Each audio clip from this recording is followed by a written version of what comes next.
Hello everyone. कैसे हैं आप लोग। आइए बात करते हैं यूपी पुलिस के जो साइंस के आपके क्वेश्चन आंसर हैं, अर्थात हम बात करेंगे साइंस के प्रैक्टिस सेट के बारे में। तो आइए वीडियो को स्टार्ट करते हैं। फ्रेंड्स, ये वीडियो आपका साइंस का होगा। जो भी यूपी पुलिस का सिलेबस है फ्रेंड, उसी के अकॉर्डिंग ये वीडियो बनाया गया है। और आप जानते भी होंगे साइंस में आपका है सामान्य विज्ञान, तो सामान्य विज्ञान में आपका जीव विज्ञान भी होगा, रसायन विज्ञान भी होगा, भौतिक विज्ञान भी होगा। तो इसी का देखेंगे कंबाइन आंसर और क्वेश्चन। तो ये देखते हैं, वीडियो शुरू करेंगे। बात करेंगे पहले क्वेश्चन से। कार का एसआई मात्रक है, अर्थात केल्विन है कि हार्स पावर है कि जूल है या कैलोरी है। आपके पास फ्रेंड चार विकल्प दिए गए हैं, चार विकल्प में से एक ही विकल्प सही है। तो आप हमने जो विकल्प सही है उसका आंसर बता दिया है, तो इसलिए आप एक पेन और पेपर के माध्यम से इसे नोट कर सकते हैं, ताकि आपको याद हो सके और आपको रिवीजन करने में किसी भी कठिनाई का सामना ना करना पड़े। तो आपका आंसर होगा फ्रेंड पहले क्वेश्चन का, वो होगा आपका जूल। तो विकल्प आपका जो सी है ये आपका राइट आंसर होगा।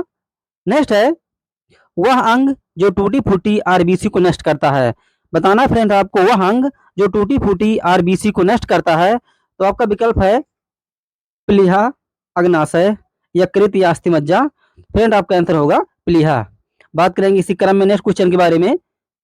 विद्युत बल्ब का फिलामेंट किस धातु का बना होता है। फ्रेंड आप जानते हैं कि जो भी विद्युत बल्ब होता है उसमें किसी फिलामेंट के माध्यम से ही प्रकाश का प्रवाह होता है। जब भी उसमें एम्पियर जैसे ही उसमें प्रवाहित होगी, उसी टाइप से आपकी जो है एनर्जी के रूप में, जो भी कार्य के रूप में होगा, वो भी आपको निर्गत होगा।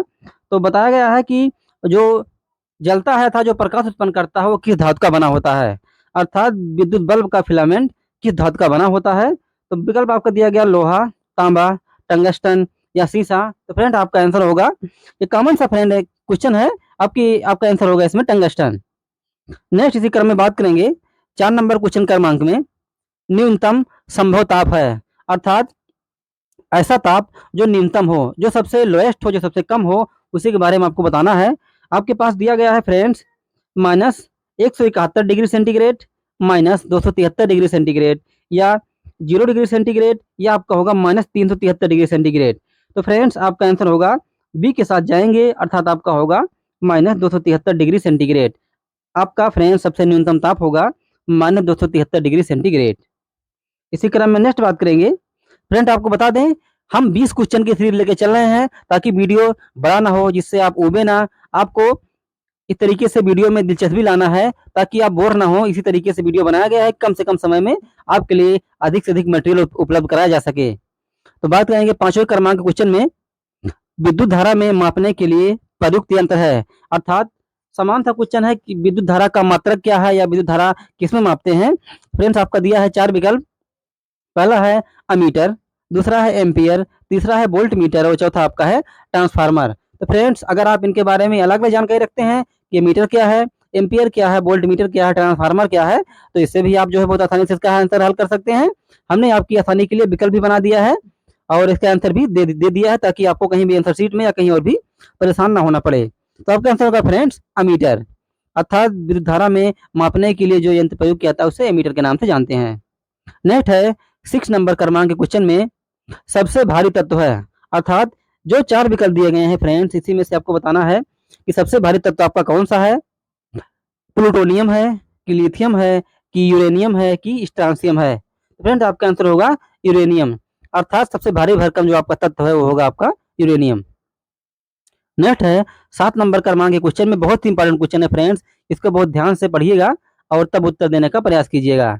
पहला आपका है, तो बात करने के पहले क्वेश्चन के बारे में फ्रेंड्स, क्वेश्चन आपका है कि सूर्य ग्रहण तब होता है जब, अर्थात ऐसी आपको स्थिति बताना है, ऐसी आपको बताना है कंडीशन, ऐसी आपको बताना है सिचुएशन कि सूर्य ग्रहण तब लगता है, अर्थात कब लगता है जब इस प्रकार की स्थितियां उत्पन्न होती हैं। पहला है सूर्य व पृथ्वी के मध्य में चंद्रमा आ जाता है।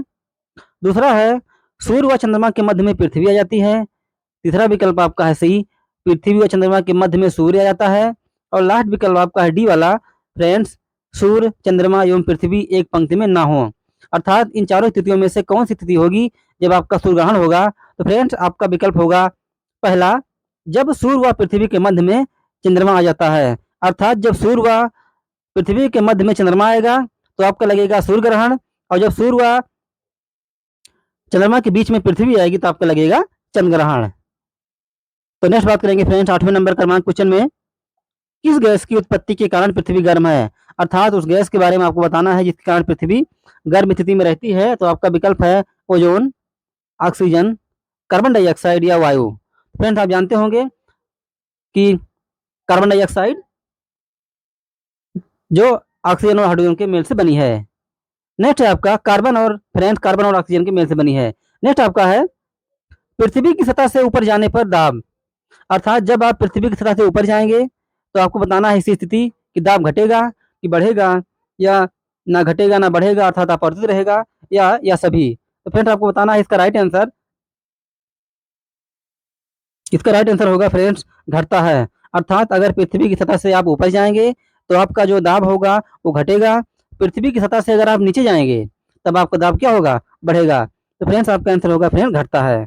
अर्थात पृथ्वी की सतह से ऊपर जाने पर दाब घटता है। नेक्स्ट है 10 नंबर का question.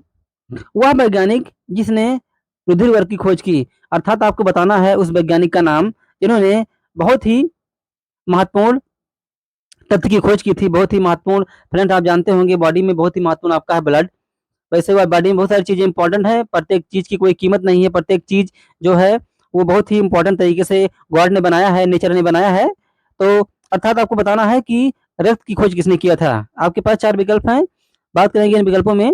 William Harvey, Darwin, Karl Steiner या रॉबर्ट हुक। फ्रेंड, आपका आंसर होगा कार्ल स्टीनर। फ्रेंड, इनका पूरा नाम लॉर्ड वाल्डो कार्ल स्टीनर भी कहा जाता है। नेक्स्ट है मेंडल ने आनुवांशिकता संबंधी अपने प्रयोग किए थे। बहुत ही प्रचलित और बहुत ही इंपॉर्टेंट क्वेश्चन आप कह सकते हैं परीक्षा की दृष्टि से कि जो मेंडल थे वो अपने प्रयोग किस पौधे पर किए थे। फ्रेंड, आपका आंसर होगा मटर के पौधे पर। 4 विकल्प आपके साथ हैं। मनुष्य पर किया था उन्होंने, कि चूहों पर, कि मटर के पौधों पर या जीवाणुओं पर। फ्रेंड्स, आपका आंसर होगा मटर के पौधे पर। अर्थात मेंडल ने आनुवांशिकता संबंधी अपने जो प्रयोग थे वो मटर के पौधे पर किया था। नेक्स्ट है विपरीत लक्षणों का युग्म कहलाता है। अर्थात विपरीत लक्षणों का जो युग्म होगा वो क्या कहलाएगा? फिनोटाइप, जीनोटाइप, अंकुरण या एलील। तो फ्रेंड्स, आपका आंसर होगा एलील। अर्थात जो विपरीत लक्षणों वाला वो युग्म होगा आपका वो कहलाएगा एलील। नेक्स्ट बात करेंगे 13 नंबर क्रमांक क्वेश्चन में। सबसे बड़ी कोशिका है। तो सबसे बड़ी कोशिका है बताना है आपको विकल्पों में से। विषाणु है, कि जीवाणु है, कि माइकोप्लाज्मा है या कि शुतुरमुर्ग का अंडा है। तो फ्रेंड्स, आपके पास 4 विकल्प हैं। 4 विकल्पों में से एक ही विकल्प सही है, जैसा कि आप जानते भी होंगे और आपके क्वेश्चन बुकलेट में भी इसी तरीके से रहेगा। तो फ्रेंड्स, आपका आंसर होगा डी के विकल्प 7 और होगा आपका शुतुरमुर्ग का अंडा। अर्थात शुतुरमुर्ग के अंडे में सबसे बड़ी कोशिका होती है। अर्थात सबसे बड़ी कोशिका का क्या है वो एग्जाम्पल है। नेक्स्ट है 14 नंबर क्रमांक के क्वेश्चन में बात करेंगे डक्रान है। तो डक्रान बताना आपको पॉलीएमाइड है, कि पॉलिएस्टर है या रबड़ है या इनमें से कोई नहीं। फ्रेंड, आपका आंसर होगा पॉलिएस्टर। अर्थात जो आपका डक्रान है वो आपका पॉलिएस्टर का उदाहरण है। नेक्स्ट बात करेंगे 15 नंबर क्रमांक के क्वेश्चन में। फ्रेंड्स, हमारा वीडियो आपको कैसा लगता है? अगर हमारा वीडियो आपको अच्छा लगता है तो कृपया इसे अपने फ्रेंड और फैमिली भेजना ना भूलें। तो बात करते हैं 15 नंबर क्रमांक के क्वेश्चन में। इनमें से कौन सी प्राकृतिक उर्वरक है? आपको बताना है इसमें कौन सी प्राकृतिक उर्वरक है। अर्थात रक्त है, कि गुआनो है, कि जंतु अपशिष्ट है या सभी है। फ्रेंड्स, आपको बता दें कि प्राकृतिक उर्वरक ऐसी उर्वरक है जो पौधे जंतुओं से मिलकर बनते हैं। तो आपका आंसर होगा फ्रेंड्स जंतु अपशिष्ट। नेक्स्ट, निम्नलिखित में से किस कांच का प्रयोग सूक्ष्मदर्शी तथा दूरदर्शी में किया जाता है? फ्रेंड्स, आपको बताना है, आपका क्वेश्चन बहुत ही इंपॉर्टेंट है। निम्नलिखित में से किस कांच का प्रयोग सूक्ष्मदर्शी तथा दूरदर्शी में किया जाता है?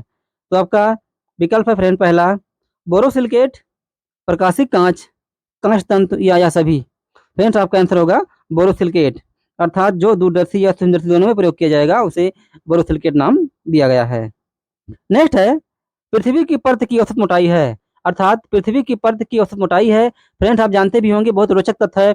पृथ्वी कितने किलोग्राम की है, अर्थात पृथ्वी का द्रव्यमान भी निकाला गया है।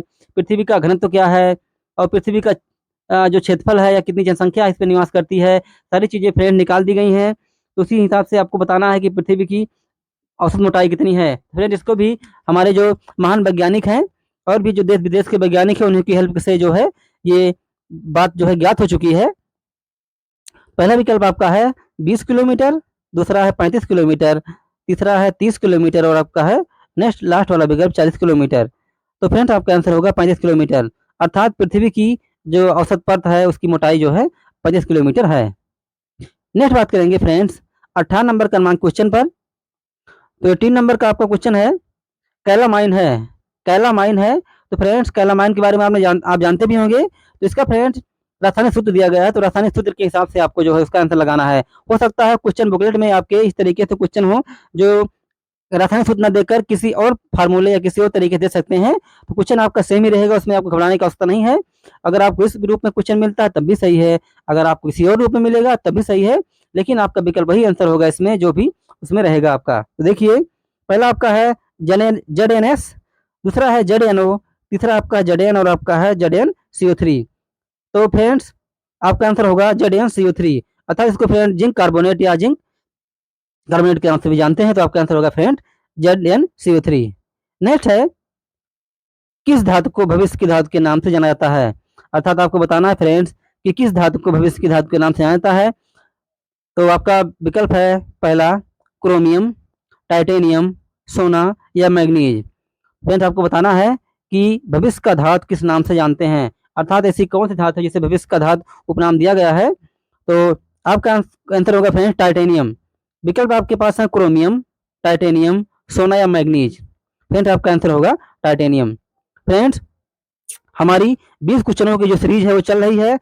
आपको बता दें कि अभी इस सीरीज का हम लास्ट क्वेश्चन करने जा रहे हैं, अर्थात हम 19 क्वेश्चन कर चुके हैं और आपका 20वां क्वेश्चन जो है फ्रेंड्स इस समय स्क्रीन पर दिख रहा है आपको। तो 20वां क्वेश्चन के बारे में बात करेंगे। भर्जन का मुख्य कार्य है, अर्थात भर्जन। भर्जन आप जानते होंगे फ्रेंड्स, जब भी तापीय भट्टी होती है इस तरीके से किसी चीज को ताप देना ही भर्जन कहलाता है। तो भर्जन का मुख्य कार्य क्या है, अर्थात वो क्या करता है। पहला आपका है वाष्पशील द्रवों को दूर करना, अर्थात जो भी आपके वाष्पशील द्रव उन्हें दूर करेगा, ऑक्सीकरण करेगा या अपचयन करेगा या धातुमल बनाना। तो फ्रेंड्स आपका आंसर होगा वाष्पशील द्रवों को दूर करना, अर्थात भर्जन का मुख्य कार्य है जो इसमें वाष्पशील द्रव रहेंगे उनको क्या करना, उनको दूर करना, ताकि भर्जन की प्रक्रिया पूर्ण रूप से चलाई जा सके। तो फ्रेंड्स यही समाप्त होते हैं हमारे 20 नंबर की क्वेश्चन की जो भी सीरीज थी। प्रैक्टिस सेट आपका साइंस का था। फ्रेंड्स आपको बता दें कि हमारे चैनल पर विभिन्न प्रतियोगी परीक्षाओं के लिए वीडियो उपलब्ध हैं। आप चैनल को विजिट करिए, आप चैनल को देखिए, सब्सक्राइब कीजिए, अपने फ्रेंड और फैमिली में सेंड कीजिए, ताकि इस प्रकार की जो भी उपयोगी वीडियो आपके लिए बनाते हैं उनको भी इसका लाभ मिल सके और वो भी परीक्षा में अच्छे अंक पाकर भविष्य के एक अच्छे पुलिस बन सकते हैं। तो फ्रेंड्स आप कमेंट बॉक्स में जरूर बताइए। अगर हमारा वीडियो आपको जरा भी अच्छा लगा हो तो कृपया इसे सेंड करना ना भूलें अपने दोस्तों के साथ, अपने फैमिली के साथ, अपने रिश्तेदारों के साथ। तो वीडियो आपने देखा, आपको कैसा लगा आप हमें कमेंट बॉक्स में बता सकते हैं। तो बाकी चैनल का लिंक आपको दिया गया है, चैनल से जुड़ के आप जो है मेरे चैनल पर जाके देख सकते हैं।